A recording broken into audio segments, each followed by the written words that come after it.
주상, 아직도 마음의 결정을 못 보셨습니까? 아무려면 황후의 소견을 능가하지 못하겠는지요? 마마의 뜻이 가당치 않을 때는 그 뜻을 거두게 하실 수도 있어야 합니다. 넌 어째 다른 사내들은 다 휘잡으면서 문노는 못 잡니? 생사를 넘나드는 전쟁을 치르는 동안 도대체 궁에서는 무슨 일이 있었단 말인가?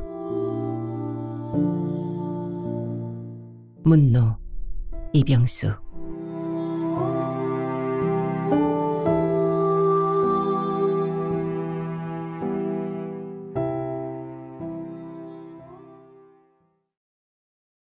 태후대 황후.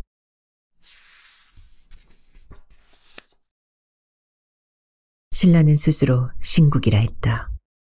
왕실이 신성한 아래서 태어난 국가다. 신의 혈통을 이어가야 할 왕실은 인통과 굴품을 철저히 지켰다. 신라 여인이 혼인을 통하여 왕실과 연을 맺는 인통은 기말지계와 박격거세계로 맥이 이어져 왔다. 모계로 이어지는 이 권력 구조는 기말지계의 대표로 지소태후가 이끄는 진골 정통과 박격거세계의 대표로 사도 황후가 이끄는 대원신통으로 구분되었다. 굴품에 대한 집념은 절대적이고 필사적이었다.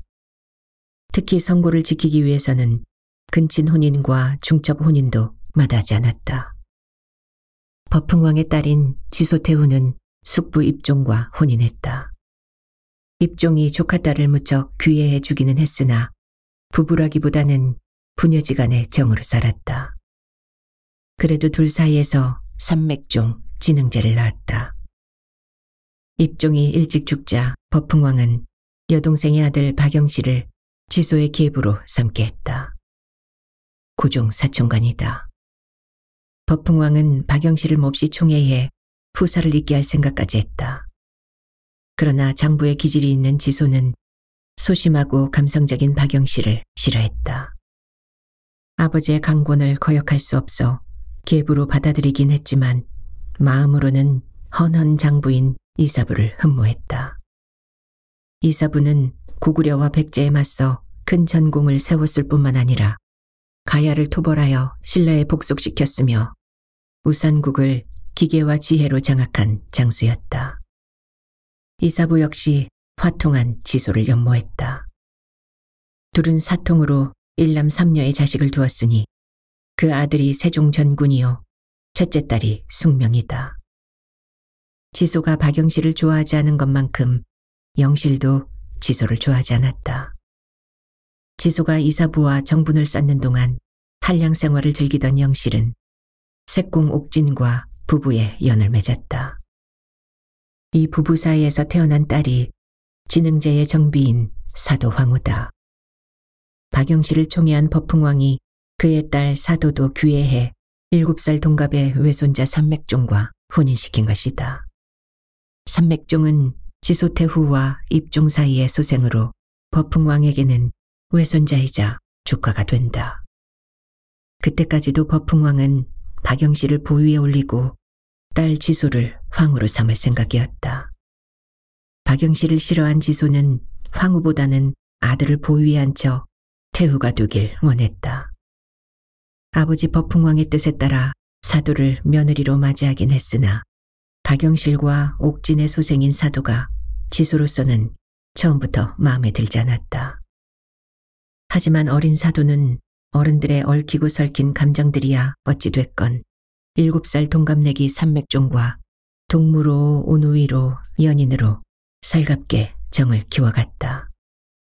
삼맥종이 버풍왕의 보위를 이어받아 진흥제가 되었을 때는 어엿한 부부로 정 또한 돈독했다. 하지만 아직 어린 진흥제 대신 섭정을 맡은 지소태후의 눈에 사도는 가시였다. 하지만 사도는 그 가시를 견뎌내고 이제는 신흥 세력으로 떠올라 추상 같은 지소태후와 맞설 수 있게 되었다. 왕실이 골품을 지키기 위해서 근친 결혼을 해오던 터이기도 하지만 지소태후는 사도 황후를 견제하기 위하여 이중 삼중으로 혼맥을 엮어놓았다. 자신과 이사부 사이에서 낳은 큰딸 숭명은 동복남매인 진흥제와 혼인시켰고 자신과 이화랑 사이에서 낳은 딸 만호는 손자 동륜과 혼인시켰다. 그러나 애정 없이 혈통으로만 맺어진 혼맥은 외양은 단단해 보이나 속은 텅 비어있는 대나무처럼 허허로웠다. 간신히 아들 삼맥종을 얻고 남남이 되어버린 자신과 입종처럼 숙명과 진흥제도 서로 싫어해 마지못해 금륜을 낳고는 남남이 되어버렸다. 또 다른 숙부 진종 사이에서 얻은 딸 육명은 세종과 혼인시켰으나 소박맞고 말았다. 딸 만우가 동륜과 부부의 연을 맺고는 있지만 시어머니인 사도 황후가 만우를 마뜩 잔하고 있으니 그 또한 불안했다. 두 여인 지소태우와 사도 황후가 태자 책봉을 놓고 팽팽히 맞선 건 어쩌면 당연한 일이었다. 동륜과 금륜 두 왕자 중에 누가 태자가 될지 왕실은 물론 모든 중신들은 촉각을 세웠다. 태자라 하면 다음 왕통을 이을 사람이니 당연히 동량으로서 됨됨이를 따져야 하나 그건 뒷전이다. 동륜을 안치려는 사도 황후와 금륜을 안치려는 지소태후의 기싸움으로 전개되고 있었다. 모든 왕실과 중신들의 눈과 귀는 이 두 여인에게 모아졌다. 사가로 치면 고부간의 대결이요, 왕실로 치면 진골정통과 대원신통의 대결이었다. 왕실은 물론 대신들 사이에서도 어느 쪽에 줄을 서야 할지 인력과 눈치와 정보가 총동원되었다. 지소태후에게는 둘 다 손자이긴 하지만 동륜은 사도 황후의 소생이요 금륜은 자신의 딸인 숙명의 소생인지라 금륜을 태자로 삼으려 하는 것이다. 반면 사도 황후가 제 아들인 동륜을 태자로 삼으려 하는 것은 당연한 일이었다. 아직은 지소태후의 기득권에 사도 황후가 밀리는 정황이지만 앞으로의 기세는 만만치 않았다. 두 왕자의 아버지인 진흥 황제는 마지인 동륜에게 기울었다. 그러나 어린 자신을 대신해 한동안 섭정을 한 어머니의 뜻을 거스를 만큼의 입지는 못 되었다. 아내와 어머니 사이에서 진퇴양난이었다. 주상, 아직도 마음의 결정을 못 보셨습니까? 물론 마지로 보위를 잇고 싶은 마음은 충분히 이해합니다.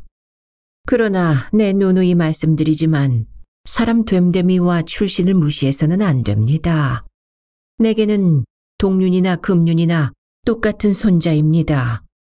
하지만 동륜은 색공의 피가 흐르는 황후의 소생으로 왕실의 적통이 아닙니다.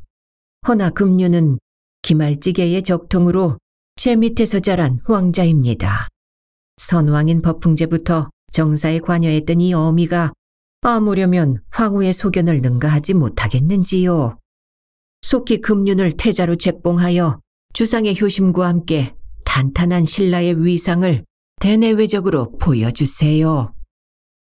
동륜에 기울어 있는 진흥제의 마음을 간파한 지소는 효심까지 내세워 진흥제를 압박했다. 제 속을 들어갔다 나온 사람처럼 꿰뚫고 있어 진흥제로서는 태후를 설득해 볼 여지를 찾지 못했다. 그저 아직 왕자들이 어리니 서둘지 말자는 정도로만 미루어 놓곤 했다. 하지만 지소태후는 일찌감치 태자를 책봉해 놓아야만 왕실이 안정되고 그래야만 조정도 튼튼하다며 책봉을 서두르라 재촉했다. 공연히 시간을 끌다가 마지인 동륜에게 대세가 기울지 않을까 불안한 눈치가 역력했다. 사도 황후의 베갯머리 송사도 녹록지 않았다. 황후는 태후궁에 들어 닥달을 당하고 왔을 진흥제에게 읍소했다. 사가에서도 마지로 하여금 대를 잇는 게 적통이거늘 어찌 왕실에서 차자인 금륜이 적통이라 하십니까? 또한 작금은 기말지계가 보위를 이어오고 있지만 박혁거 세계 또한 왕실의 시작으로 대통을 잇는데 무엇이 하자라는 말입니까? 폐하, 통촉해 주시옵소서. 7살부터 부부의 연으로 살아온 황후의 애절함이 진흥제는 한숨만 나왔다. 그래도 어머니의 뜻을 거스를 수 없지 않느냐는 군색한 논리로 황후를 달랠 수밖에 없었다. 물론 태우마마의 뜻을 따르는 게 효도임은 분명하나 신국의 왕은 가장 지존이십니다. 아무리 태우라 해도 왕 위에 존재할 수 없습니다. 마마의 뜻이 가당치 않을 때는 효성에 앞서 충성으로 그 뜻을 거두게 하실 수도 있어야 합니다.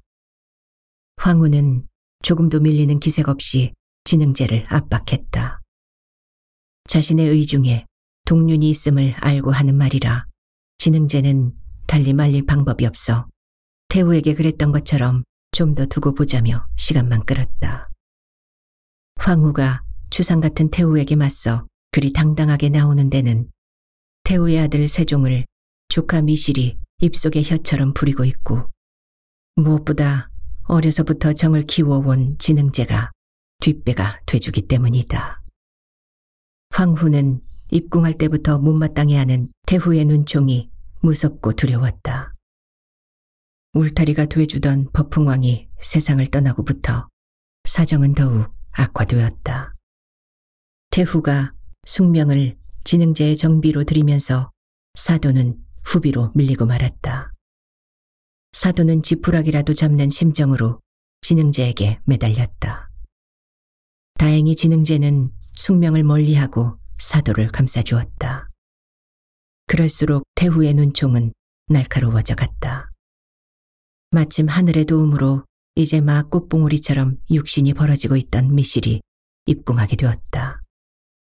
하늘의 도움이라 할 수밖에 없는 것은 미실의 입궁이 태후에 의해서 이루어졌기 때문이다.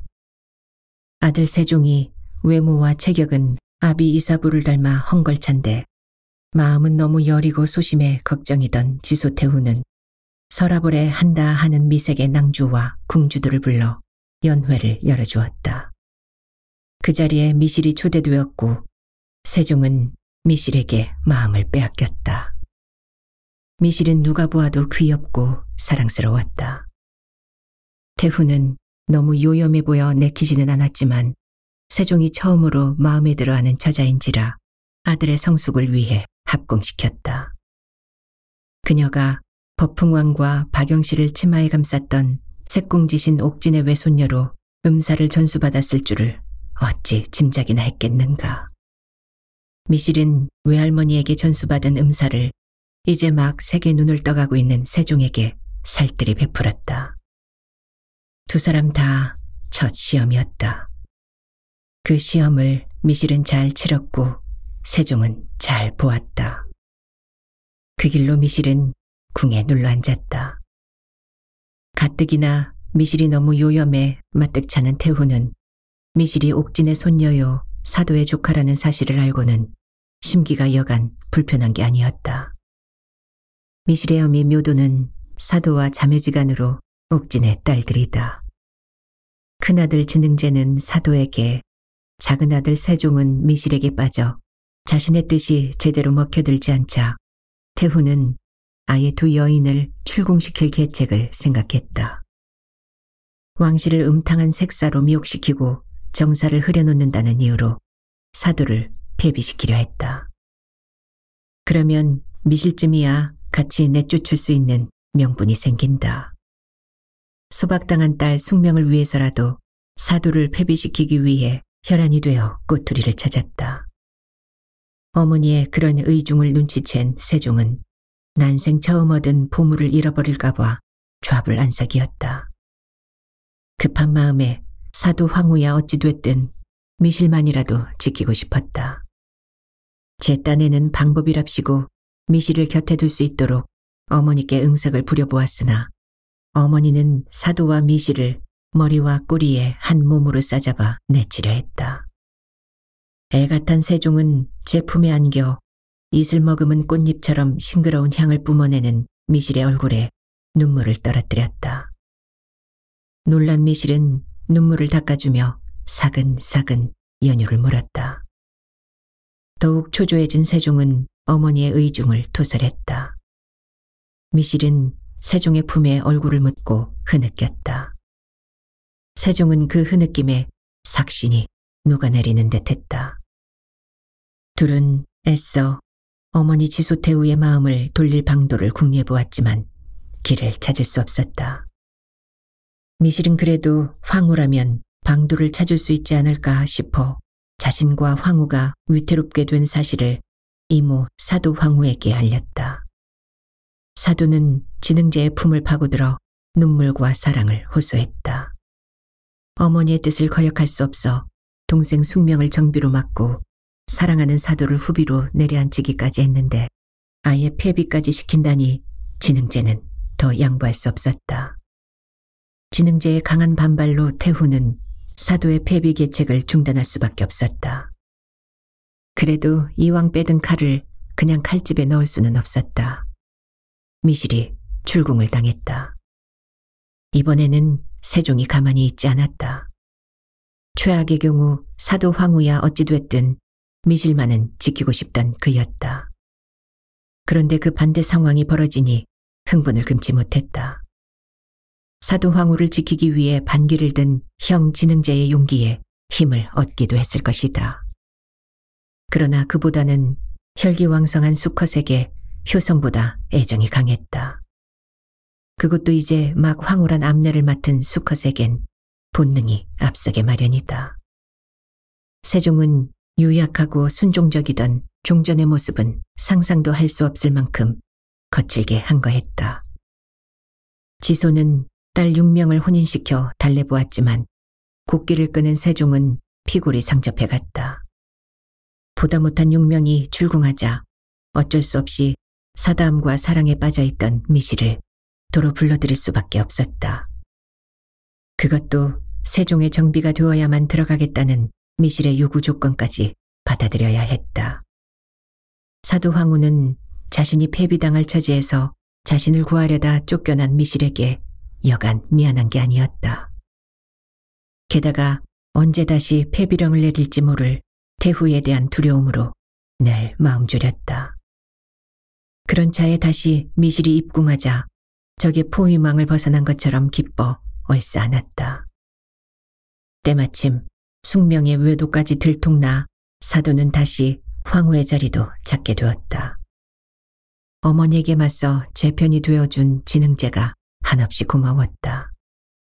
하지만 언제까지 그래줄지는 의문이었다.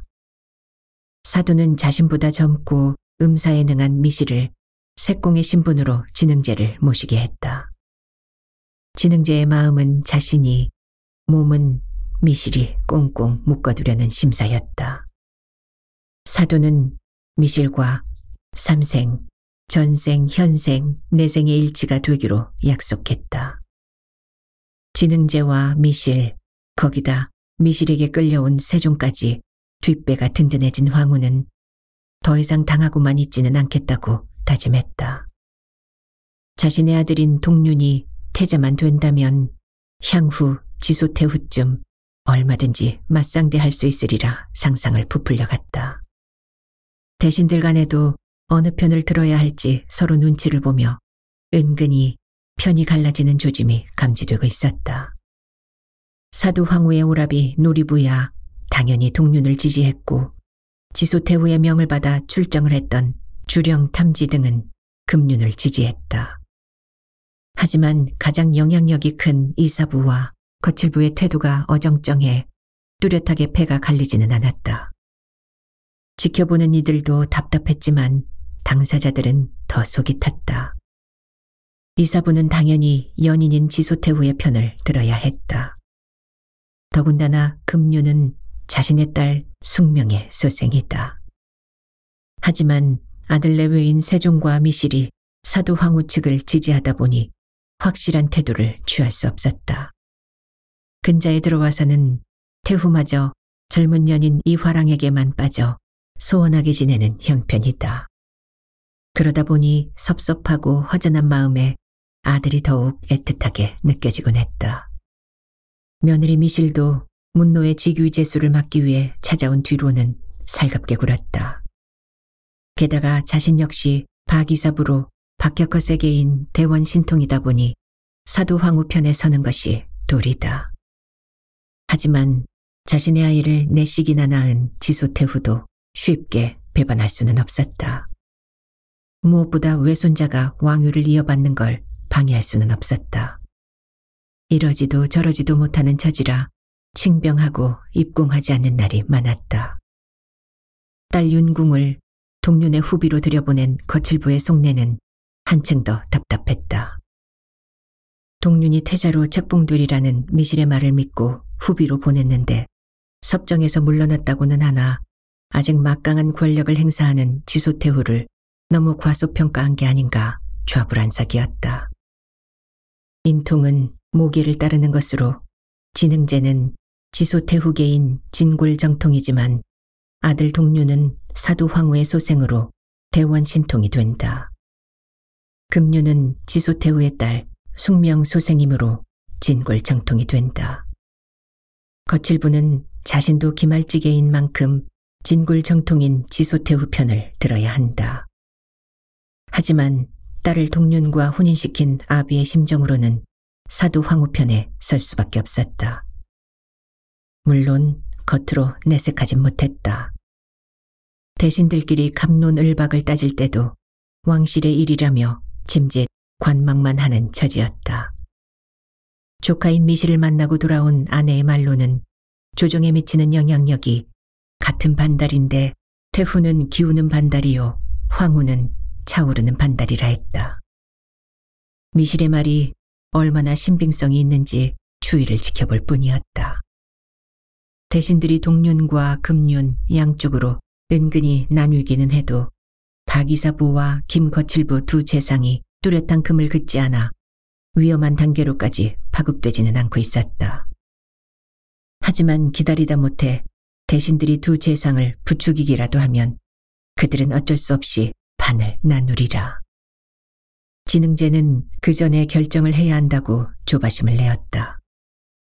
하지만 도무지 뜻을 굳힐 명분을 찾지 못해 안동답답이로 속만 끓이고 있었다. 왕과 대신들의 우유부단함을 견디다 못한 태후가 몸을 움직였다. 화랑과 낭두들이 풍월주보다 더 따른다는 문노를 불렀다. 지난번 농공 행상 때 문노에게 직위를 내리라는 거칠부의 품신을 진흥제와 이사부의 말만 듣고 불어를 묵인한 게 다시금 마음에 걸렸다. 뒤늦게 미실의 입김이 작용했다는 걸 깨닫고 몹시 분개했었다. 이사부가 나서 자신의 가야정벌 때 문노에게 당한 섭섭함을 토로하며 설득하지 않았다면 어떤 조치를 취했을 것이다.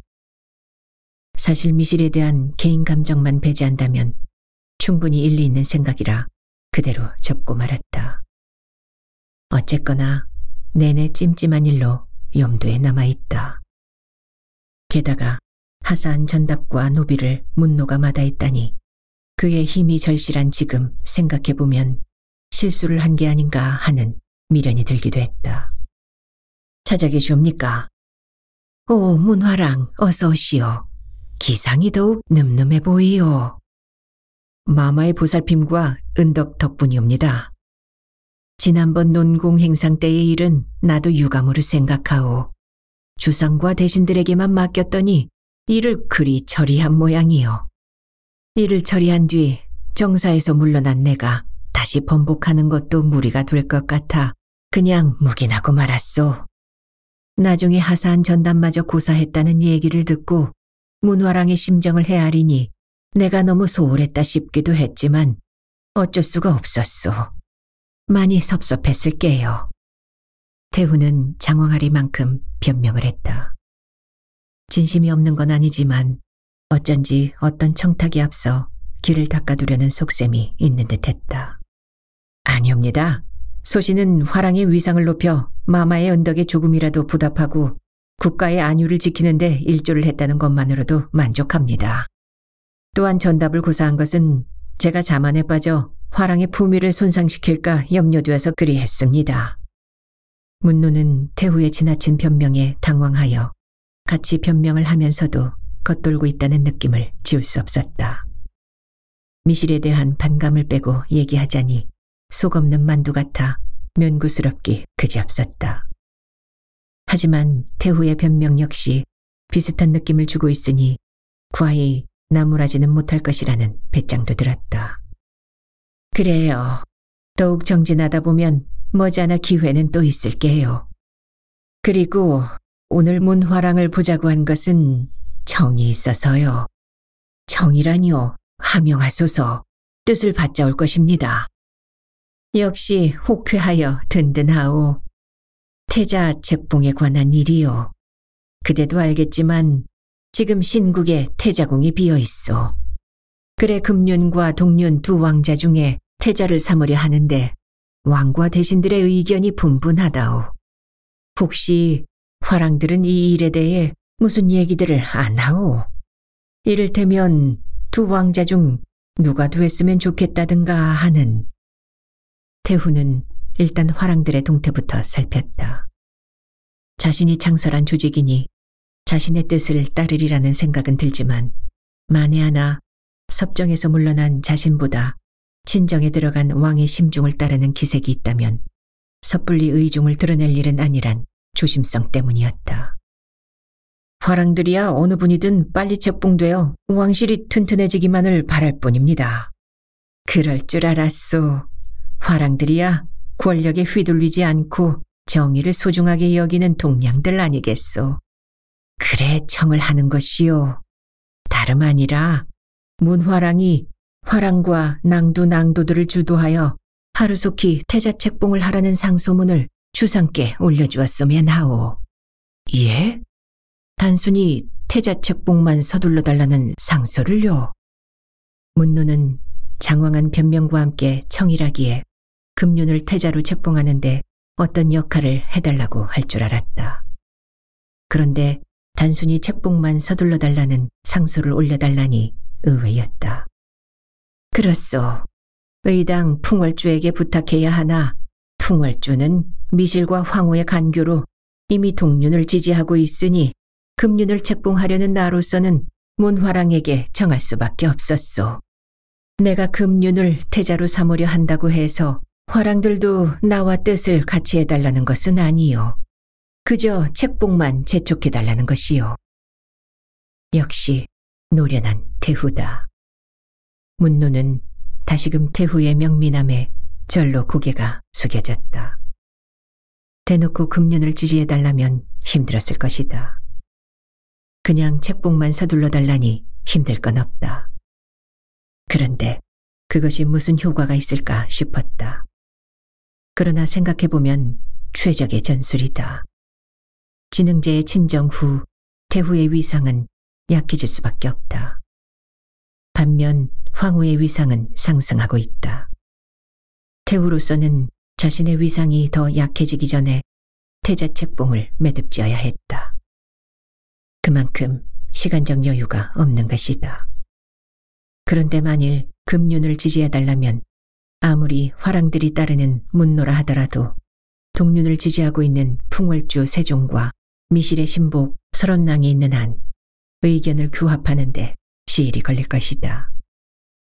시일만 걸리는 게 아니라 낭두와 낭도들 전부를 태후 쪽으로 기울게 하는데도 한계가 있을 게다. 하지만 그저 책봉만 서둘라는 상소쯤이야 모든 화랑과 낭도들이 쉽게 동참할 것이다.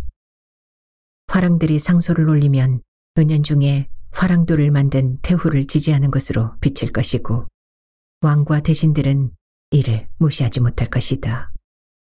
그렇게 세와 시일을 선점하려는 것이다. 또한 미실이 동륜편임을 내비친 것도 미실에게 반감을 가지고 있을 문노가 이 일의 적임자임을 드러낸 것이다. 그렇지 않아도 빨리 세자 책봉이 끝나야 왕실이 안정되고 왕실이 안정돼야 국정이 안정될 거 아니냐며 말들이 오가는 중입니다. 속히 의견을 모아 상소를 올리겠나이다. 문노는 망설임 없이 답했다. 태후는 이제야 마음이 놓인다며 우회적으로 충성을 강요했다. 문노는 태후의 지지도 얻고 미실도 견제할 수 있는 기회라 여겼다. 황후도 가만히 있을 수 없었다. 미실을 불러들였다. 화랑도에 연판장이 돈다고. 예, 마마. 태자 책봉을 서둘러 달라는 상소문이랍니다. 그게 얼마나 진행되고 있는가? 처음엔 낭두들이 책봉을 서둘든가 말든가 우리가 무슨 상관이냐고 시큰둥했는데 문노가 설득했다 합니다. 지금 왕실과 조정에서는 이 문제로 다른 일을 못하고 있다. 그러니 이 일을 빨리 매듭지어야 다른 민생을 살필 것 아니냐. 뭐 그런 식으로요. 우리의 상소가 무슨 효력이 있겠냐. 공연히 정권에 휩쓸리는 건 아니냐 등 의구심이 많았는데 이 역시 문노가 민심을 대변하자는 뜻으로 설득했다 하옵니다. 서론랑 말로는 거의 마무리될 것 같답니다. 역시 태후는 간교한 늙은이야. 넌 어째 다른 사내들은 다 휘잡으면서 문노는 못 잡니? 서론랑 열이면 뭐하고 화랑 백이면 뭐하니? 세종 전군도 어쩌지 못하는 게 문노인데 명구스럽습니다. 하운데 태후가 왜 직접 금륜을 지지하는 상소를 올리라 하지 않고 그저 책봉만 서둘러달라는 상소를 올리라 했을까요? 그러게 간교하다는 것이지. 직접 금륜을 지지하라면 화랑들인들 쉽게 응하겠냐. 또한 응했다 하더라도 조정에서는 한 파벌의 의견으로 의미를 축소할 것이다. 그러나 단순히 책봉만 서둘라면 민심을 전하는 것으로 받아들일 수 있지. 또 그것이 화랑도의 상소라면 암암리에 화랑도를 창설한 태후 측을 지지하는 것으로 비칠 테니 압박으로 받아들여질 수 있는 것이지. 그렇군요. 노골적으로 금륜을 지지하는 것이라면 풍월주나 설원이 저지할 수도 있지만 단순히 서두르라는 것이니 막을 명분도 없고요. 그렇지. 하지만 우리라고 가만히 있을 수는 없지 않느냐. 너 당장 거칠부를 찾아가거라. 고모부를요? 그래. 찾아가서 동륜이 태자가 되는데 앞장서주면 윤궁을 태자비로 바꾸겠다고 전해라. 아, 예. 미실은 천천히 고개를 끄덕였다. 태후도 노련하지만 황후도 만만치 않아 보였다.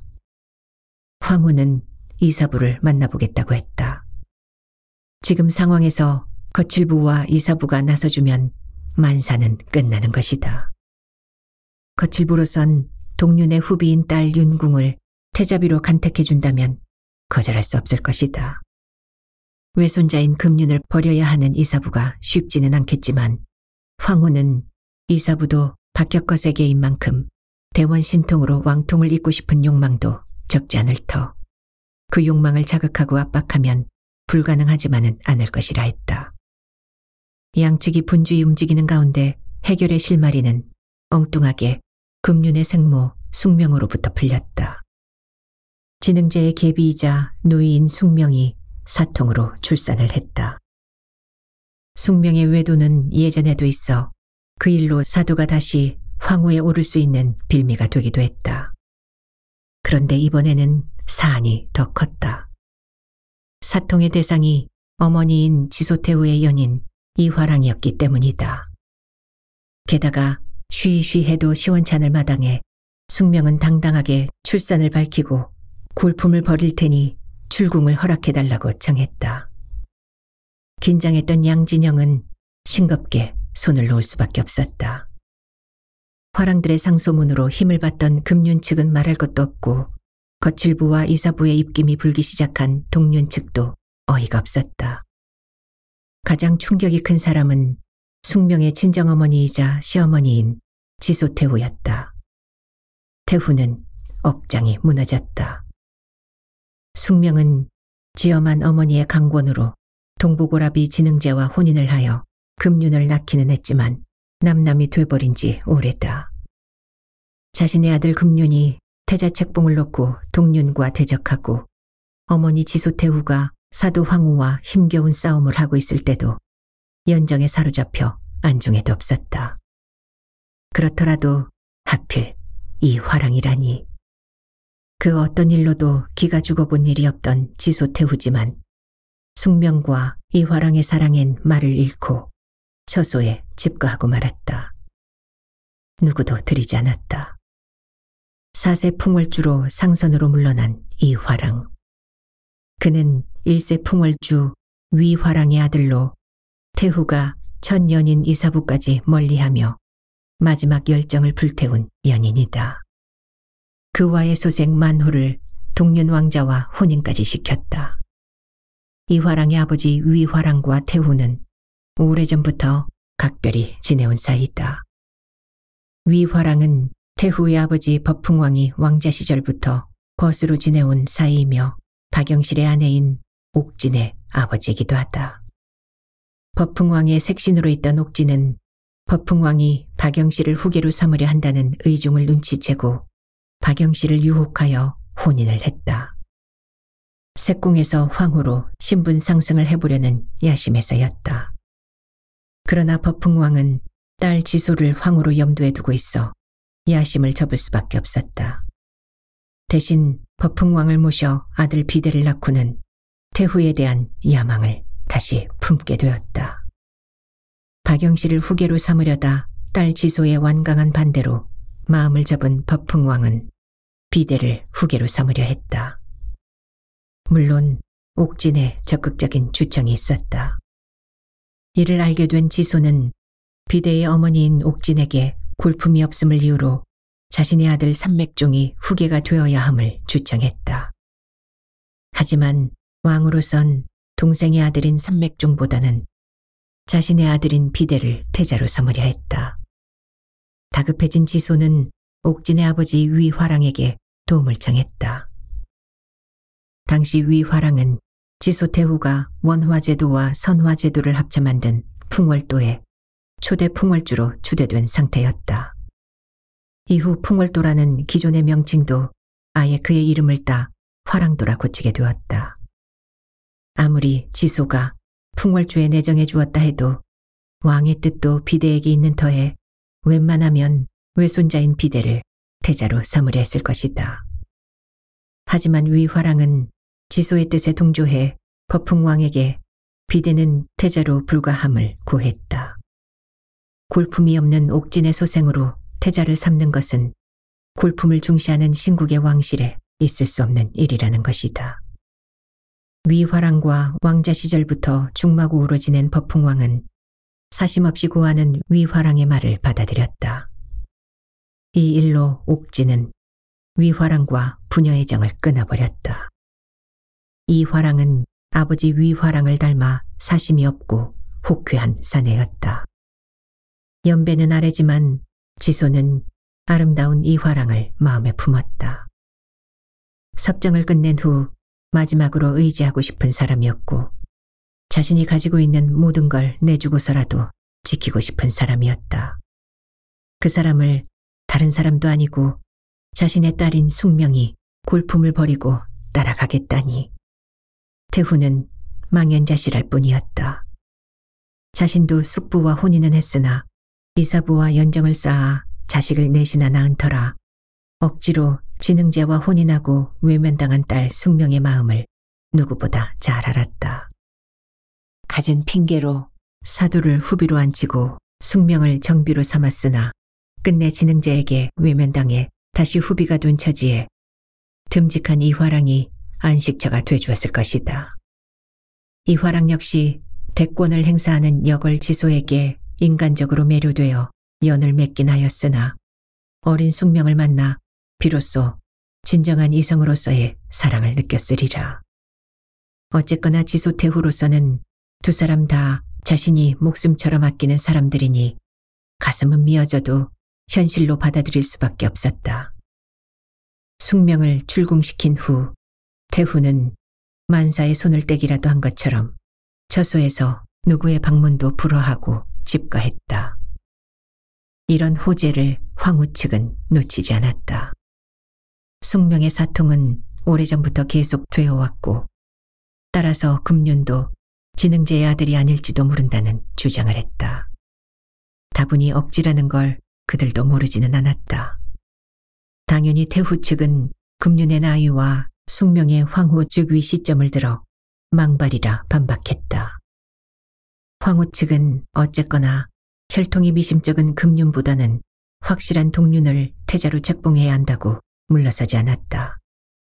무엇보다 왕실 최고 어른인 지소태후가 입을 다물고 있어 뚜렷한 근거 없이 설왕설래하던 태자 책봉은 황후 측으로 기울 수밖에 없었다. 처음부터 동륜을 마음에 두고 있던 진흥제도 마음을 굳혔다. 무사히 동륜이 태자에 책봉되었다. 대신들 사이에 벌어졌던 금도 신압으로 메워졌다. 메워져 단결된 힘은 사도 황후 쪽으로 기울었다. 기울었다기보다 섭정을 하던 지소태후에 치우쳐 있던 힘이 평형을 이룬 셈이었다. 이제야 본격적으로 해볼 만해진 것이다. 딸과 연인을 잃고 시름에 잠긴 태후와 달리 아들을 태자에 앉힌 황후는 회심의 미소를 지었다. 그렇게 일단은 황후의 승리로 끝나는 듯했다. 미실과 황후의 기쁨은 말할 것도 없지만 거칠부 또한 내색도 못하고 기쁨을 속으로 삭혔다. 미실이 찾아와 윤궁을 태자비로 간택할 테니 동륜을 태자로 책봉하는데 앞장서 달라는 황후의 제의를 전했을 때 거칠부는 무척 난감했다. 그만한 조건이라면 거절할 수가 없었다. 하지만 태후를 배반한다는 것은 작게는 인간적인 배신이요, 크게는 주군에 대한 배신이며 기말지계에 대한 가문의 배신이 되는 것이다. 그렇지 않아도 그 문제로 대신들 간의 모임도 기피하고 있던 참이라 더욱 곤란해져 아예 집거하고 있었다. 그러면서도 찾아오는 대신들이 있으면 은근히 동륜을 지지해 주었으면 하는 내색을 비치곤 했다. 그런 와중에 일이 저절로 풀리고 보니 여간 홀가분한 게 아니다. 지소태후가 일체 모든 문후를 거부한 것도 천만다행이었다. 칭병하고 들어앉은 지소를 문안해야 하는 게 당연한 도리이나 지소태후도 윤궁이 동륜의 후비라는 걸 알고 있어 섣부른 위문은 공연히 마음만 덧나게 할 것이다. 그렇다고 모른 채 하고 있자니 찜찜한 마당에 모든 방문을 불허한다니 고마울 따름이었다.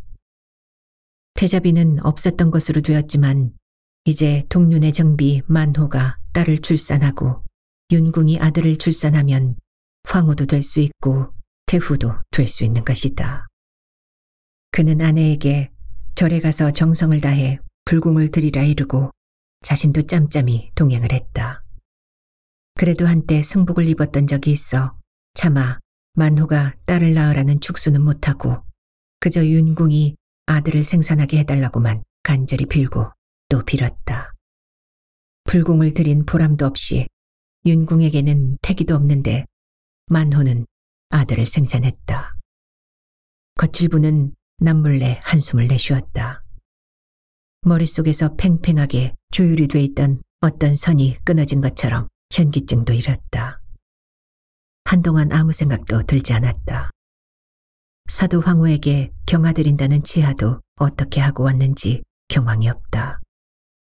해량법사를 만나고 온 아내의 말을 듣기 전까지는 정사도 제대로 볼 수 없었다. 아내는 종종 흑륜사를 찾아 기도를 올리고 법사를 만나고 오곤 했는데 그날은 정신이 번쩍 들 만한 말을 전했다. 스님이 우리 집에 곧 경사가 있을 거라네요. 그래? 우리 윤궁이가 댁이라도 있을 거라던가?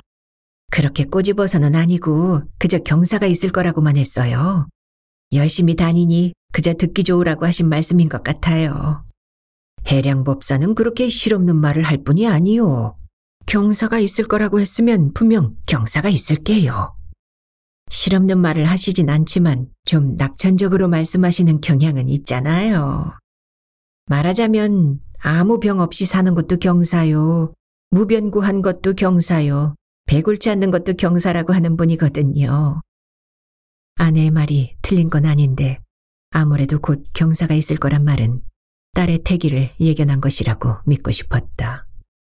그만큼 간절했다. 안주할 수 있는 권력은 없다. 그나마 올라갈 수 있는 여분이 많으면 다행인데 여분도 없고 게다가 시간도 없으면 앉아있는 권력도 궁지처럼 여겨진다. 이찬의 거칠부로서는 올라갈 직위도 한정돼 있고 나이로 보아 시간도 많은 건 아니다. 간절함이 하늘에 닿았는지 얼마 안 있어 윤궁으로부터 태기가 있다는 소식이 왔다. 역시! 거칠부는 쾌재를 불렀다. 이제 아들만 생산하면 된다. 무릎도 쳤다. 동륜과 금륜을 보더라도 변수는 많다. 거칠부는 윤궁이 만인으로부터 칭송을 받을 것이란 해량법사의 말을 떠올리며 사도 황후처럼 회심의 미소를 지었다. 윤궁은 출산을 앞두고 사가에 나와 있었다. 어차피 동륜은 처소에 들지 않은 지 오래여서 혼자 지내느니 출산을 핑계로 나왔다. 동륜은 처음부터 윤궁을 탐탁지 않아 했다. 정부인은 고모더니 후비는 고고한 재상의 따님이라 이거야 원 어디 어려웠어. 하긴 두 사람 다 나를 보고 혼이 난 것이겠는가. 왕자, 그 중에도 태자라는 허우를 보고 혼이 난 것이겠지. 그것도 본인의 의사겠는가. 권력을 쥐고 싶은 윗분들의 뜻이겠지. 초야의 동류는 혼자 소리로 빈정거렸다. 그렇지 않아도 후비라는 게 꺼림직했는데 아버지의 뜻을 거스를 수 없어 따랐던 윤궁은 새벽 안개처럼 수치심이 얼굴을 덮는 것 같았다. 자신을 만인이 우러러볼 것이라 예언한 해량법사나 그 말에 흥분을 감추지 못했던 아버지의 기대와는 달리 뭔가 많은 걸 감내하지 않으면 안 될 것 같은 불안감이 들었다. 동류는 낭두들과 어울려 낭주나 궁주들과 색을 즐기며 만호나 윤궁의 처소에는 의식이라도 치르듯 잊지 않을 만큼 들르곤 했다. 그나마 만호가 출산을 하고 윤궁이 임신을 하자 의무를 다한 듯 발길을 끊었다. 사가로 나온 윤궁은 아버지의 성화로 어머니를 따라 절에 가서 불공을 드리곤 했다. 그러나 아버지처럼 아들을 간구하지는 않았다. 이미 들어서 나이가 빈다고 달라질 것은 아니질 않는가. 물론 들어서 나이가 아들이었으면 하는 생각이 없지는 않았지만 그저 건강하게만 지켜달라고 기도했다. 부처님은 아버지의 소원보다 당사자인 딸의 소원을 들어주었다. 건강한 딸이었다. 거칠부의 한숨소리는 아이의 울음소리보다 컸다. 순산이라 다행으로 여기는 아내의 밝은 표정도 물색 없게 보였다. 동륜의 태자 책봉을 위해 애를 태웠던 것도 물거품처럼 허탈했다. 아기는 100일이 되어서야 외할아버지의 얼굴을 대면했다. 그것도 윤궁이 입궁하기 위해 하직 인사를 드릴 때였다. 무표정한 할아버지에게 아기는 방긋방긋 웃었다. 누구에게 떠밀린 것처럼 할아버지는 할머니 품에서 아이를 받아 안았다. 그래, 잘 자라거라. 핏줄은 어쩔 수 없는지 할아버지는 생글거리는 손녀의 얼굴을 보며 축수해 주었다. 그래도 못내 한마디 보탰다. 에이구, 이 녀석아. 하나 달고 나오지 어쩌자고 그냥 나와. 원화와 풍월주.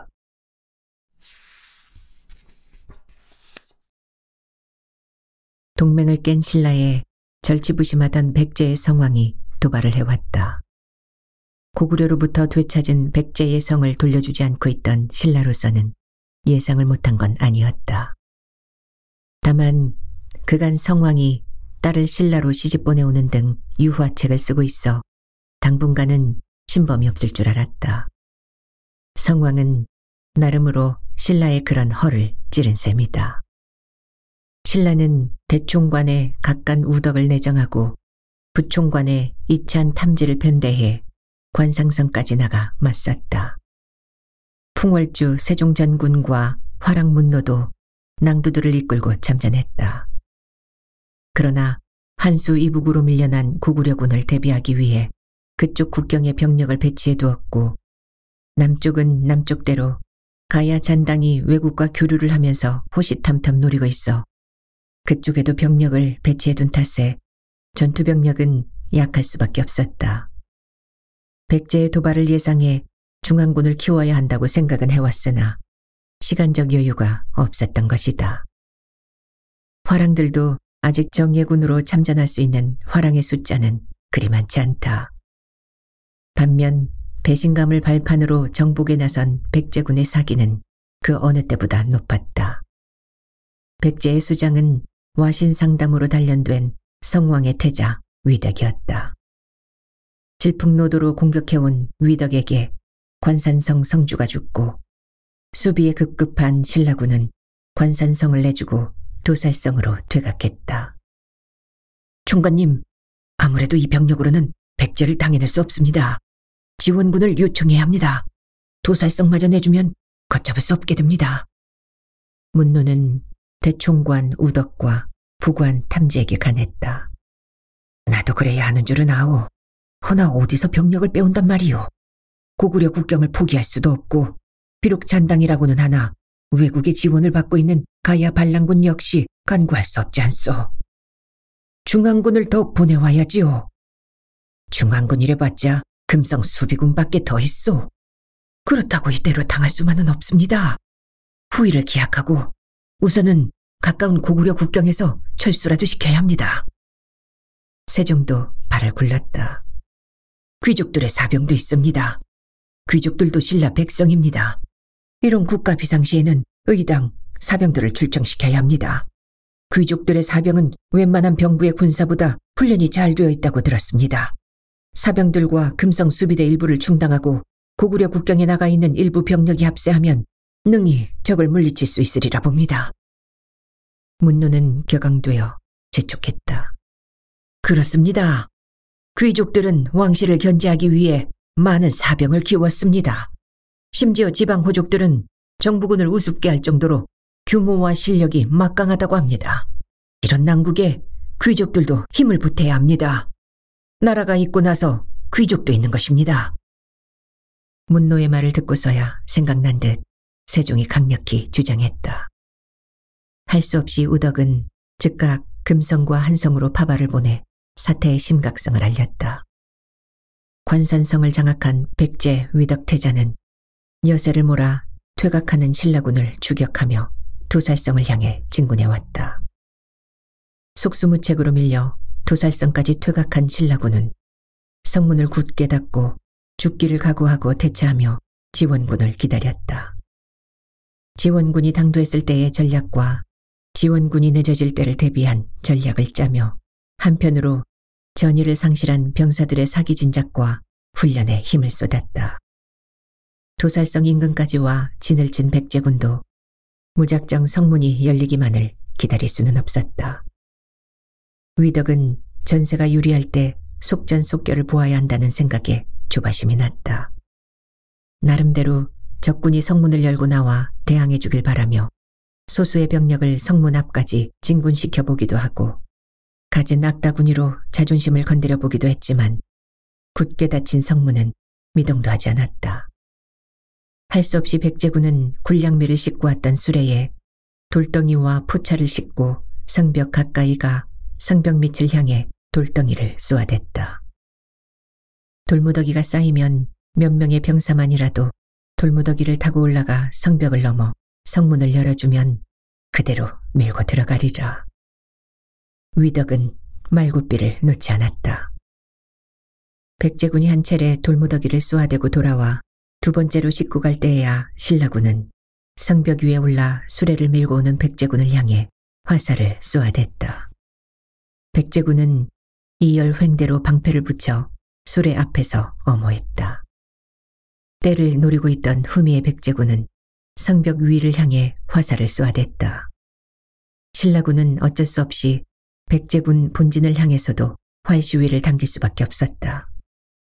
공중에서 화살이 쌍방으로 나는 동안도 백제군은 방패부대의 어모 뒤에서 수레로 계속 돌덩이를 날랐다. 돌무더기를 타고 올라가다 신라군의 화살에 맞은 백제군과 성곽에서 백제군의 화살에 맞아 떨어진 신라군이 한데 엉켜 성벽 아래는 양쪽 병사들의 부상자와 시신들이 아비규환을 이루었다. 피가 마르는 소모전이 지속되는 가운데 지축을 울리는 소리가 들려왔다. 말발굽 소리였다. 소리가 가까워진다 싶더니 수레 뒤쪽에서 비오듯 화살이 날아와 수레를 밀고 가는 백제군 병사들의 등에 꽂혔다. 신라 성곽을 향해 화살을 쏘아대던 백제군영에도 화살이 날아들었다. 고구려 국경을 지키고 있던 한성에서 차출된 지원군이 신라 진영을 향해 돌진해오며 공격을 한 것이다. 선봉장은 무력 장군이었다. 무력은 가야의 마지막 왕 해구의 셋째 아들로 무예와 무술은 삼국을 통해 모르는 이가 없었다. 무력을 앞세운 지원군이 오고 있다는 전령을 받은 백제 위덕은 양공을 피하기 위해 일단 성에서 물러나 길을 터주었다. 그토록 요지부동이던 신라 성문이 열리고 우레와 같은 말발굽 소리를 내며 휘몰아 들어가는 지원군을 위덕은 먼 발치서 눈에 쌍심지를 켜고 지켜보아야만 했다. 위기에서 무력의 합세로 한숨을 돌리던 신라 군영에는 이어 금성에서도 지원군이 당도했다. 용기 백배한 신라군은 곧 전열을 가다듬어 진군 채비를 했다. 태자를 적지로 보내놓고 노심초사하고 있던 백제 성왕은 관산성을 장악했다는 소식을 들었을 땐 오랜 포한을 풀고 회심의 미소를 지었다. 신라 왕실로 시집간 딸이 당할 핍박을 생각하면 가슴이 아프긴 했지만 애초 재물이었음을 익히 알고 간 터라 잘 견뎌내리라 믿을 수밖에 없었다. 그러나 그런 기쁨도 위안도 오래가지 못했다. 신라의 무력장군이 지원군으로 당도하여 도살성까지 진군했던 태자가 후퇴를 한다는 급보가 날아왔다. 안 되겠다. 내가 직접 지원군으로 나가리라. 성왕은 용상을 박차고 일어섰다. 아니 되옵니다. 태자마마가 전장에 나가 적진구와 대치하고 있는 터에 폐하마저 궁을 비워서는 안 됩니다. 신라에서 빼앗긴 성을 찾는 것도 중요하지만 내정도 살피셔야 합니다. 또한 신라와 전쟁을 치르는 동안 혹시라도 고구려의 도발이 있을지 모르니 이도 대비하셔야 합니다. 그러하옵니다. 우선은 태자마마를 믿고 기다리셔야 할 줄 아옵니다. 지원군을 보내더라도 폐하는 궁을 지키셔야 합니다. 수신들이 지원군을 소집하겠나이다. 대신들은 분기탱천한 성왕의 발 아래 엎드려 읍소했다. 물론 대신들의 뜻도 잘 아오. 그러나 신라의 배신을 생각하면 내 한시라도 발 뻗고 잠들 수가 없었소. 내 직접 출정해 잃었던 성들을 찾고야 말 테니 내정은 여러 종신들이 맡아주시오. 만에 하나 나와 태자가 위험에 빠지거든 태자를 구하시오. 중신들이 목소리를 높여 막아보았지만 성왕의 의지를 꺾을 수는 없었다. 만일을 대비해 남겨두었던 중앙군을 이끌고 성왕은 관산성으로 향했다. 이 소식은 곧바로 신라군에 전해졌다. 신라군은 성왕과 태자가 합사하기 전에 막아야 한다는 전략을 세웠다. 위덕의 눈을 속이고 성왕의 발길을 막아야 한다. 위덕에겐 위장 공격을, 성왕에겐 기습 공격을 하여 두 진영의 합세를 막기로 했다. 탐지가 대군을 이끌고 성문을 열고 나가 물러나 있는 백제군 진영을 향해 총 공격을 했다. 백제군은 신라가 지원군의 합세로 기습하려는 줄 알고 총공세로 맞섰다. 탐지가 백제군의 시선을 막고 있는 틈에 무력은 별동대를 이끌고 도살성을 빠져나가 관산성을 향했다. 별동대가 무사히 성을 빠져나간 사실을 기별받은 탐지는 백제군을 유인하기 위해 도살성으로 퇴각했다. 탐지의 작전을 눈치채지 못한 태자 위덕은 승리감에 취해 퇴각하는 신라군을 쫓았다. 장수들은 크게 싸워보지도 못하고 퇴각하는 신라군이 의심스럽다며 달리는 위덕의 말고삐를 잡으려 했다. 하지만 위덕은 장수들의 진언을 말발굽에 묻으며 진격해갔다. 그 사이 무력은 안전하게 관산성으로 가는 지름길에 매복했다. 분기로 급하게 말을 몰아오던 성왕은 매복하고 있던 신라군의 화살 세례를 받고는 진퇴유곡에 빠졌다. 앞에 떡 버티고 선 무력을 상대하기엔 너무 허술한 병력이었다. 뒤로 물러나자 해도 신라의 별동대가 겹겹이 봉쇄해버렸다. 죽기를 각오하고 대항했으나 몇 합 싸워보지도 못하고 성왕은 무력하게 목을 내주고 말았다. 아버지의 수급을 높이 쳐든 무력의 검을 목도한 위덕은 분노와 슬픔에 몸을 떨었다. 위덕은 울분에 젖은 목청을 높여 진군을 명했다. 그러나 사기가 떨어진 부장들은 후위를 도모해야 한다며 말고삐에 매달려 퇴각을 주청했다. 왕이 죽었으니 태자를 보호해야 한다는 건 장수들이나 대신들 모두의 당연한 책무이기도 했다. 관산성을 버리고 도주하는 백제군을 사기가 오른 신라군은 비호같이 추격했다. 아무리 철저히 준비하고 아무리 절치부심으로 무장했다 해도 한번 기세가 꺾이면 쉽게 회복되지 않는 게 전쟁이다. 백제는 배신감과 철저한 준비로 분명 전력은 신라에 우세했지만 성왕 부자의 성급한 판단으로 전력을 허비하고 말았다. 백제는 당분간 감히 병력을 일으킬 엄두도 못 낼 만큼 수많은 군사를 신라의 땅에 묻고 물러났다. 고전을 하긴 했지만 대승을 거둔 신라군은 포부도 당당하게 금성을 향해 개선했다. 여러 번 전투에 임했지만 처음으로 고전을 한 문노는 다른 승전과 달리 감회가 서늘했다. 백제군을 묻은 땅에는 적지 않은 신라의 병사도 묻어야 했다. 그 중엔 아끼던 낭도들도 많았다. 승전의 기쁨보다는 그저 안도하고 미안했다. 문노는 연도에까지 나와 환호해주는 백성들을 보고서야 비로소 나라를 지켜냈다는 자부심이 들었다. 진흥제는 궁궐문까지 나와 맞아주었다. 장수들은 말에서 내려 왕에게 읍했다. 진흥제는 장수들의 손을 일일이 잡으며 승전을 지하했다. 특히 문노에게는 이번에는 공을 크게 상찬할 것임을 언급했다. 문노는 이제야 어머니의 한을 풀어드릴 수 있을 것 같아 한껏 기꺼워졌다. 그러나 왕의 손을 놓고 왕 뒤에서 보좌하고 있던 미씨를 보는 순간 그 기꺼움은 싸늘하게 식었다. 생사를 넘나드는 전쟁을 치르는 동안 도대체 궁에서는 무슨 일이 있었단 말인가? 원화 정복을 입은 미씨를 차마 볼 수 없어 문노는 눈을 감았다. 관산성에서 한창 전투가 벌어지던 순간 신라궁에도 긴장감이 감돌았다. 한성 북한성까지 직접 진군하여 경계비를 세웠던 진흥제는 신라군이 밀리고 있다는 전령을 받고는 밤잠을 이루지 못했다.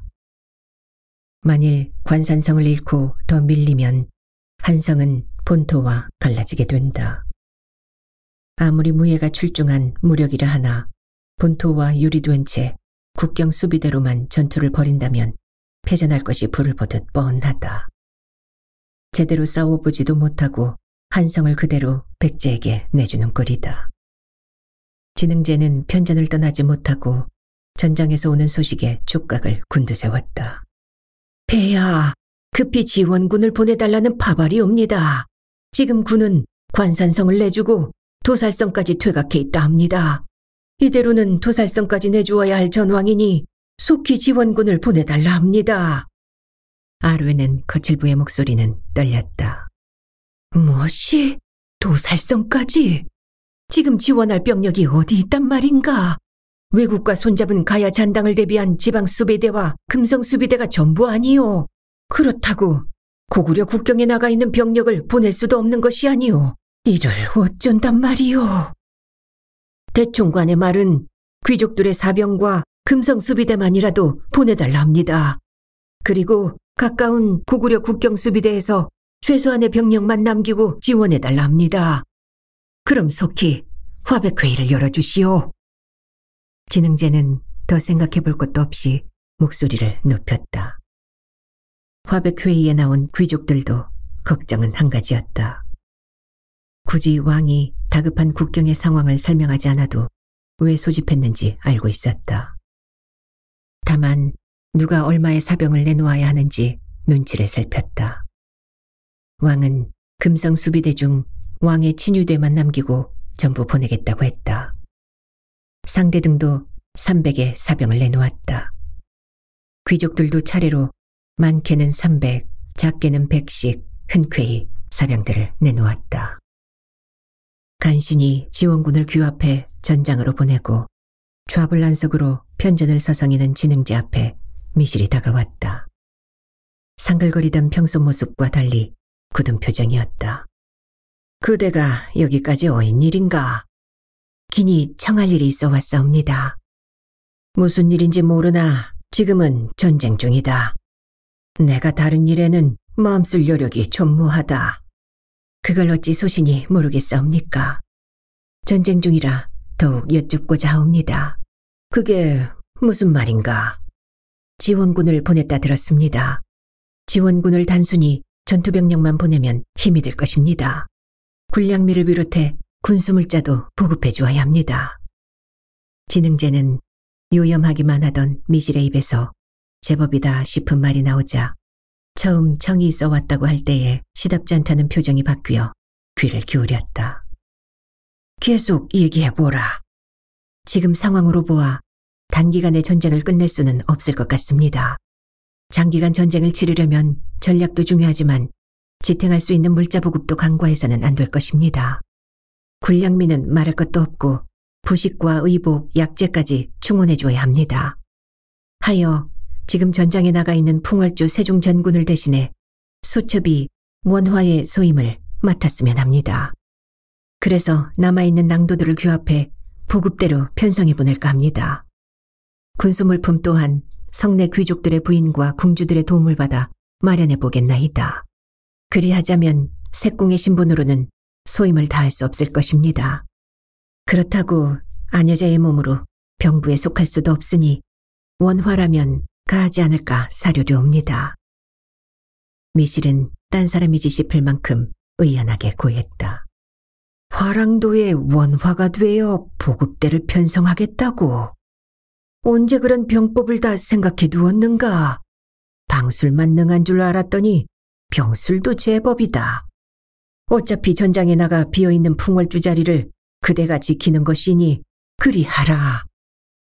전쟁의 당면에 있는 진흥제로서는 망설일 이유가 없었다. 더군다나 패전에 몰려있는 터에 군마인지 종마인지 가릴 겨를이 없었다. 평소 연락의 기쁨을 안겨준 미실이 더없이 미더웠다. 편전을 나온 미실은 날개를 다른 듯 기뻤다. 언제부터 앉고 싶은 자리던가.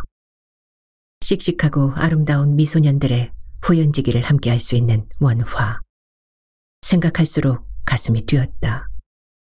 그동안 입속의 혀처럼 움직여주는 세종과 제 몸처럼 총애해주는 진흥제 덕에 실질적인 권세는 누릴 만큼 누렸다. 하지만 명분 있는 직책이 없어 늘 불만이었다. 욕심 같아서는 황후의 자리가 탐나지만 삼생을 같이 하기로 맹세한 이모요 동지인 사도를 황후에서 몰아낼 수는 없지 않은가. 풍월주 사다함이 죽은 후 그 자리에 앉고 싶었으나 태후의 눈총이 지엄한 데다 문노의 방해마저 있어 남편 세종이 앉는 걸 지켜보아야만 했다. 이제 그 자리에 직접 앉게 되었으니 반소원은 이룬 셈이다. 화랑도는 남자가 우두머리이면 풍월주라고 하고 여자가 우두머리이면 원화라 한다. 미실은 서둘러 의관에게 원화의 관복을 지으라 명했다. 풍월주가 바뀌면 공식적으로 인수인계를 하는 것이 원칙이지만 현 풍월주가 전장에 나가 있는 상태라 새로이 원화로 추대하기로 했다. 풍월주 세종이 전장에 나간 뒤 부제 설원랑은 남아있는 화랑들의 훈련을 맡고 있었다. 혹시 지원병으로라도 차출될지 몰라 진검으로 훈련하고 궁술도 밤늦도록 연마했다. 이른 아침 훈련에 임할 말을 살피고 있던 설원랑은 뜻밖의 전가를 받았다. 미실이 원화로 내정되어 온다는 것이다. 감히 누구에게도 내색하지 못하고 흠모해오던 미실이 원화가 되어 화랑도에 온다니. 설원랑은 한동안 숨이 제대로 쉬어지지 않았다. 원래 화랑도는 지소태우가 만든 선화제도와 원화제도로부터 비롯되었다. 덕망 높은 귀족 남성들의 집단을 선화제도라 하고 우두머리를 선화라 했다. 그리고 왕의 후궁이나 공주들의 집단을 원화제도라 하며 우두머리를 원화라 했다. 두 단체의 성격은 달랐지만 인재를 청거하는 집단이라는 공통점이 있었다. 선화와 원화는 왕이 지명했다. 초대 원화는 준정이 지목되었다. 그러나 원화제도를 조직한 지소태후는 버풍왕과 보과공주 사이에서 태어난 남모공주를 원화로 삼고자 했다.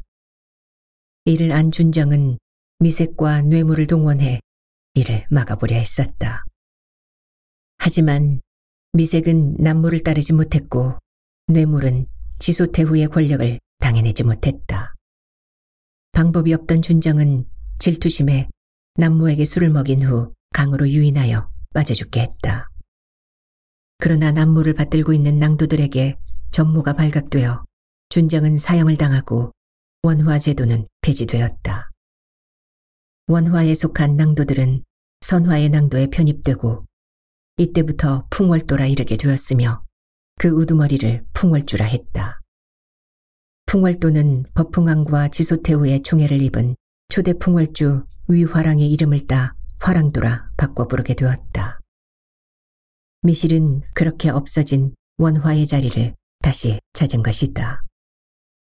이미 원화제도가 선화제도에 흡수된 상태라 원화든 풍월주든 우두머리는 한 사람이어야 했다.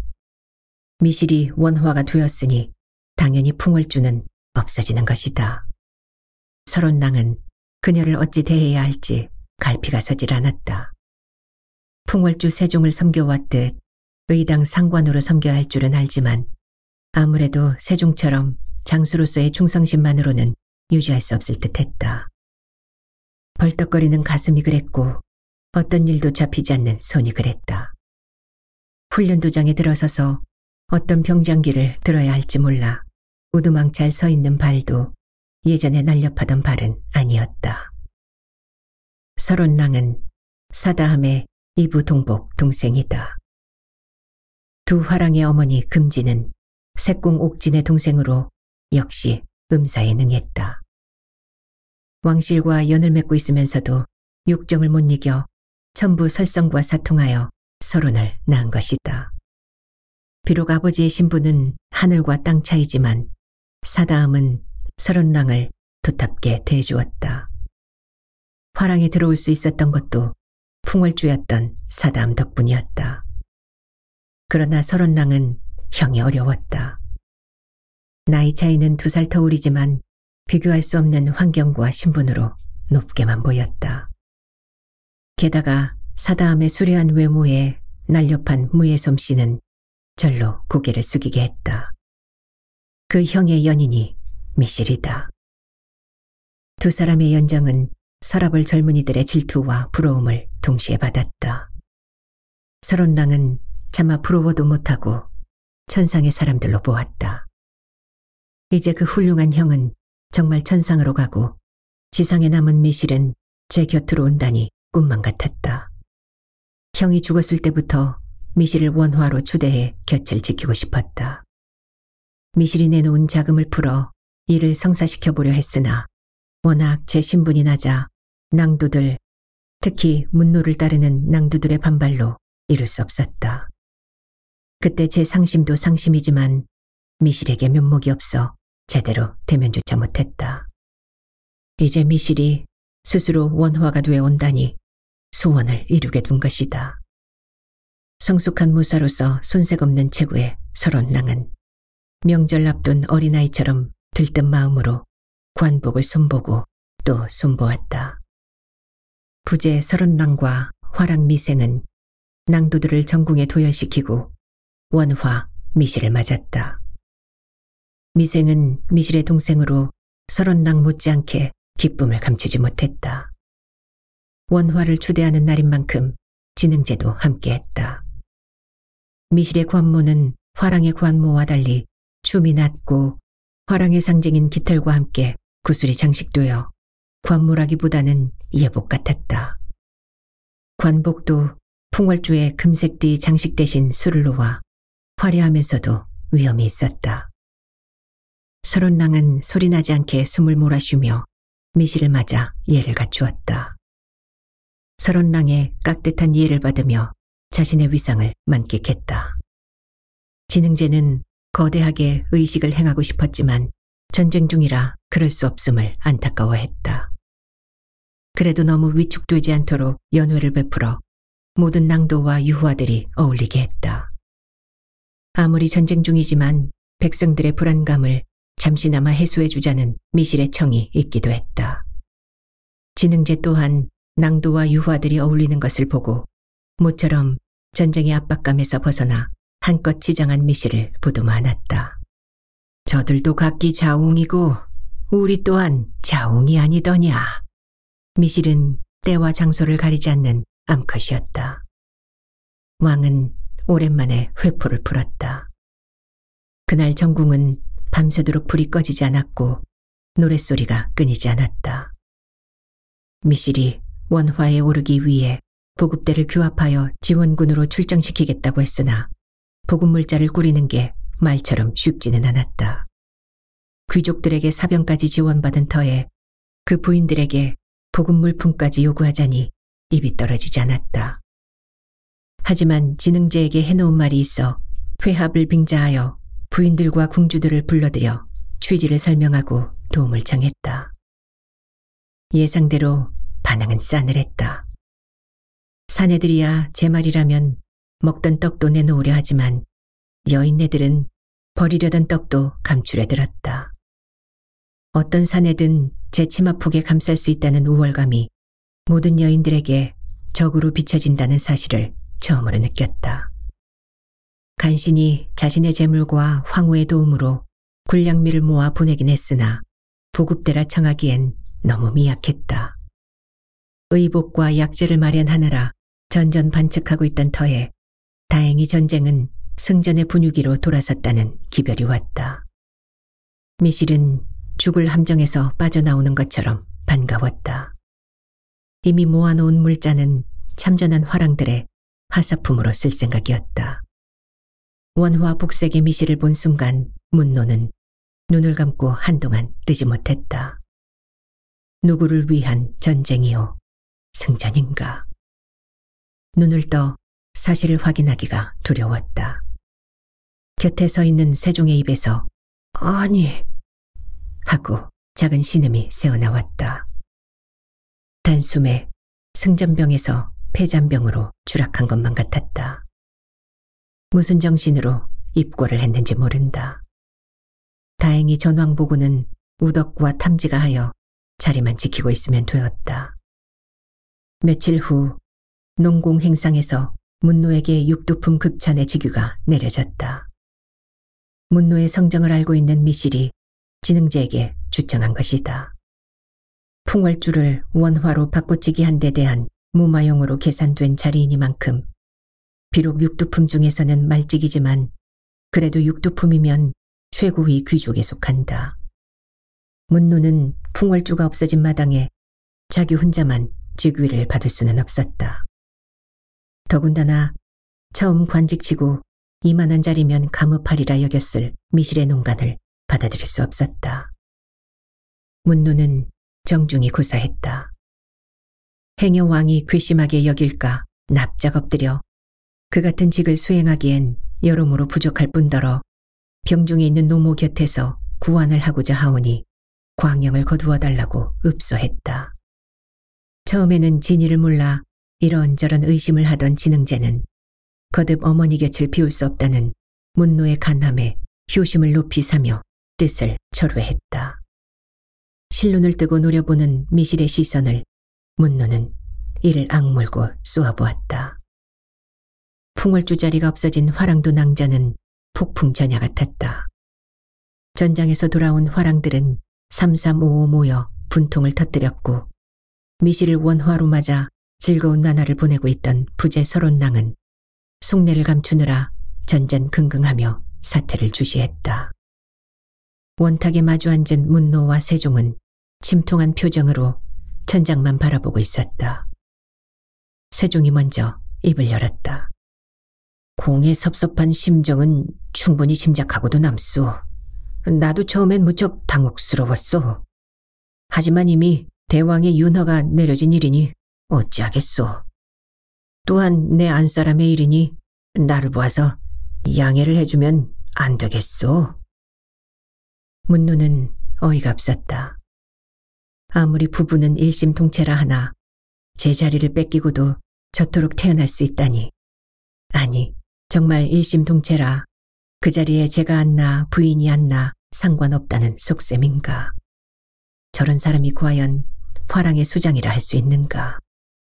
저런 위인을 그토록 성심을 다해서 모셨다니 제 자신부터 한심했다. 전군마마, 어찌 그리 태평하십니까? 지금 저 밖에 동요하고 있는 화랑들의 분기가 느껴지지 않습니까? 솔직히 저는 백제군보다 두렵습니다. 미실공주의 일이라면 그 어떤 일이라도 용납을 하시는 마마를 저는 도저히 이해할 수 없습니다. 그걸 어찌 말로 설명하겠소. 공이 마음과 혼을 빼앗길 만큼 연모하는 여인을 만나면 그때는 저절로 알게 될 것이오. 이성으로는 어찌할 수가 없다오. 나는 지금도 진흥제에게 간 그녀가 영영 돌아오지 않을까봐 마음 졸이고 있다오. 도시 풍월주 같은 건 안중에도 없다는 말투다. 분통이 터질 것 같은 문노는 탁자를 내리치며 일어섰다.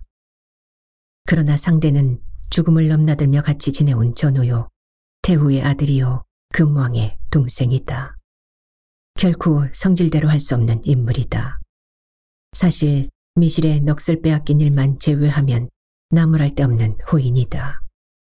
그만한 신부님에도 자신을 벗으로 대접하고 낭도들에게도 자상했다. 낭도 금천이 사사로운 일로 살인을 저질렀을 때도 조정에서는 큰 벌을 주려 했으나 자신의 청을 받아 세종이 무마해 주었다. 왕실 사람임에도 참전을 마다하지 않았고 전장에 나가서는 용맹했다. 단순히 신분이 높아서가 아니라 한 여인에게 순정을 바친다는 이유 하나만으로는 그를 미워할 수도 떠날 수도 없을 것 같았다. 그러나 당장 성난 낭도들을 어찌해야 하는가. 앞으로 원화로서의 미실을 어찌 대해야 하나. 문노는 통곡이라도 하고 싶었다. 그러나 자신의 언행에 따라 걷잡을 수 없는 분란이 일어날 수도 있는 상황이라 이를 악물고서라도 자중해야만 했다. 문노는 고개를 떨군 세종을 일별하고 낭전을 나와 낭도와 화랑들 앞에 섰다. 일단 분개한 화랑들에게 자신을 보아서 참아달라고 호소했다. 나를 믿고 기다리면 기필코 원화를 풍월주로 돌려놓겠다는 단서도 붙였다. 직위를 고사한 것도 꼭 그 일을 먼저 해내기 위해서라고 강조했다. 당장 무슨 일을 낼 것 같던 화랑들은 육두품의 직위까지 고사한 문노의 의지를 믿고 진정기미를 보였다. 노모가 병중에 있는 건 사실이었다. 출정하기 전부터 부쩍 쇠잔하여 자주 자리보존하곤 했다. 출정하던 날도 무사 귀환하는 너를 볼 수 있을지 모르겠다며 힘없이 눈물을 흘렸다. 문노도 그런 어머니를 두고 출정하기가 불안했으나 다행히 고만고만한 상태로 귀환을 맞아주었다. 그런데 막상 아들이 돌아오니 긴장이 풀려서 그런가 기력이 점점 더 없어졌다. 이래저래 마음이 상한 문노는 문밖 출입을 금하고 노모 곁만 지켰다. 종종 화랑들이 들러 화랑도의 소식을 전해주었다. 원화의 수족이 된 설원랑과 그를 따르는 무리들은 향가를 짓고 유호를 나가는 등 풍류를 즐기는 편이었고 자신을 따르던 무리들은 무예를 닦는데 소일하고 있다고 했다. 그러면서 속히 나와주길 간곡히 청하곤 했다. 그러나 화랑도에 나가 미실을 대하는 일은 상상만 해도 끔찍했다. 하물며 그녀를 받든다는 건 생각조차 할 수 없었다. 명이 얼마 남지 않아 보이는 어머니가 조금만 더 버텨주었으면 싶었다. 그 명분이라도 있어 이리 칩거하고 있지만 어머니마저 돌아가시면 그때의 공허함은 감당하기 어려울 것 같았다. 그렇지 않더라도 늘 그늘에서만 살아오신 어머니에 대한 애틋함에 문노는 성심을 다해 구안했다. 무소리가 내린 초겨울 아침, 문노의 어머니는 눈을 감았다. 가야의 공주였으나 신라 사신의 첩으로와 소외된 채 외로움을 달래며 지내던 중 무관에 퇴락한 귀족 비조부와 사통하여 문노를 낳고는 평생 그 아들을 의지하고 살아온 비운의 여인이다. 무예와 덕망은 어느 집 도령 못지않게 출중하지만 자신의 신분 때문에 출세하지 못하는 아들이 한이 되고 못이 되어 가슴에 받고 갔다. 수차례 전장을 누비며 추풍낙엽처럼 쓰러진 죽음을 보았던 장수 문노지만 어머니의 죽음은 형언할 수 없이 비통했다. 전장에서 적의 죽음은 자신의 죽음을 막기 위한 당위성으로 안도와 기쁨이었다. 하지만 어머니의 죽음은 어머니 일생의 마감이요 자신의 삶 일부의 종말이었다. 어머니 죽음에 묻어간 자신의 삶과 생활 일부는 헤어날 수 없을 만큼 커다란 허탈과 상실이었다. 어머니의 삶이랄 수밖에 없는 자신의 유아 시절도, 자신보다 어머니가 더 많이 기억하는 자신의 유년 시절도, 힘을 내고 격분하며 삶의 의지를 불태웠던 원동력도 어머니 죽음에 묻혀갔다. 앞으로 살아갈 명분도 존재감도 희미하게 느껴졌다. 문노는 슬픔을 못 이겨 장례를 치른 후에도 한동안 일체 방문객을 받지 않고 애련한 마음에 젖어 지냈다. 그래도 죽음을 따라가지 못한 육신이 굳건히 정신을 부추겼다. 식음을 찾고 삭정이에서 일어난 불씨처럼 삶의 욕구가 서서히 피어났다. 그건 분노로부터 시작했다. 미실, 낭전을 전횡하고 있는 미실에 대한 분노다. 화랑도가 어떤 곳인가? 풍월주가 어떤 자리인가? 1세 위화랑, 2세 미진부, 3세 모랑, 4세 이화랑, 5세 사다함, 6세 세종전군까지 나라의 동량이요 남아의 기계가 충천한 도량이요 위풍당당한 수장들이다. 그런데 그런 숭고한 도장을 세계 화신 미실이 장악하고 있다니. 일부 화랑들이 그녀의 치마폭에 휩싸여 향가를 짓고 유호를 즐기며 낭전을 연회가 난무하는 유희장으로 만들고 있다는 생각이 미치자 어금니에 힘이 들어가기 시작했다. 물론 향가를 짓고 교제를 하는 것이야 전에도 있어 왔다. 또 필요했다. 그러나 그건 교양을 쌓고 정신수양을 위한 과제의 하나일 뿐 어디까지나 화랑은 육신을 단련하고 무술을 연마하며 국가의 역군을 길러내는데 목적이 있는 것이다. 문노는 화랑도를 바로잡아야 한다는 명분을 붙들고 삶의 의지를 회복해 갔다. 49제를 치르고서야 문노는 낭전에 나갔다. 원화 미실이 딴에는 근엄한 얼굴을 하고 애도를 표했다. 문노도 굳은 몸짓으로 예를 올려 답했다. 그간 위축되었던 문노를 따르는 화랑들은 활기를 찾았고 설친다 쉽게 활기 있던 설도, 설원을 따르는 화랑들은 자중하는 눈치였다. 원래가 한쪽은 물을 즐기고 한쪽은 문을 즐기는 편이라 분위기가 다르기도 했다. 그렇게 확연히 다른 분위기를 일러 문도를 호국선으로, 설도를 운상인으로 불렀다. 문노를 비롯해 호국선들은 원화를 풍월주로 돌려놓는 걸 절지부심하며 나날을 보냈다.